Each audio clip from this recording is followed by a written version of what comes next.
Hello' friends, আশা কৰোঁ আপোনালোক সকলোৰে ভাল। আৰু আজি এই মুহূৰ্তত মই আপোনালোকৰ আগত এটি গুৰুত্বপূৰ্ণ খবৰ শ্বেয়াৰ কৰিবলৈ লৈছোঁ।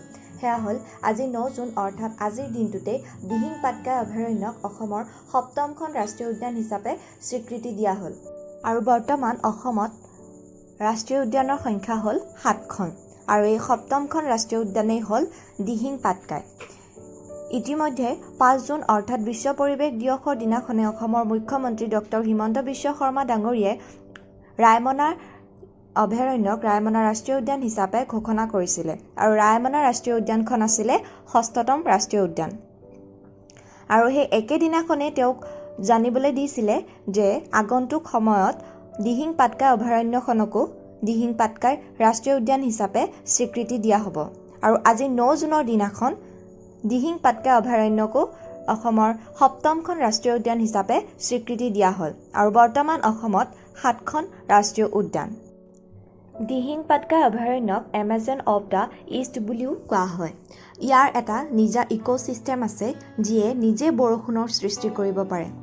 অসমত এতিয়ালৈকে সুৰক্ষিত হৈ থকা বৰ্ষাৰণ্যৰ ভিতৰত অন্যতম বৰ্ষাৰণ্যখন হৈছে দিহিং পাটকাই। আন এখন বৰ্ষাৰণ্য আছে আৰু সেয়া অৱস্থিত ধেমাজি জিলাত আৰু সেই বৰ্ষাৰণ্যখনৰ নাম হ'ল পবা। হয়তো আগন্তুক সময়ত চৰকাৰে পবা বৰ্ষাৰণ্যখনকো দিহিং পাটকাই বৰ্ষাৰণ্যৰ দৰে সুৰক্ষিত কৰাৰ ব্যৱস্থা গ্ৰহণ কৰিব। আমি সকলোৱে জানো যে দিহিং পাটকাই অভয়াৰণ্যখনত 3টা স্তৰ আছে আৰু কাজিৰঙা ৰাষ্ট্ৰীয় উদ্যানত 2টা স্তৰ আছে।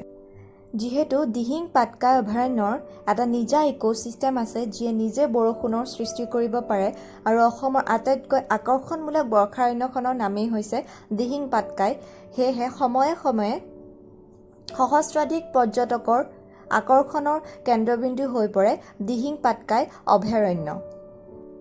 দিহিং পাটকাই ৰাষ্ট্ৰীয় উদ্যানখন অৰ্থাৎ অসমৰ 7মখন ৰাষ্ট্ৰীয় উদ্যান অসমৰ ডিব্ৰুগড় আৰু তিনিচুকীয়া জিলাত অৱস্থিত।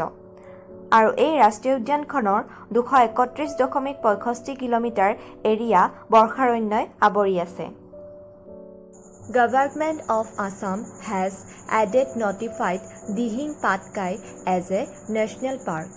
Assam Minister for Environment and Forest Parimal Suklabaidya said Raymana and Dihing Patkai national parks have been formally notified, adding to Assam's total tally of national parks to 7.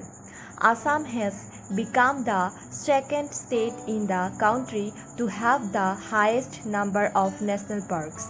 The newly created national parks will help to boost conservation efforts and provide relief to tourism and agriculture sectors.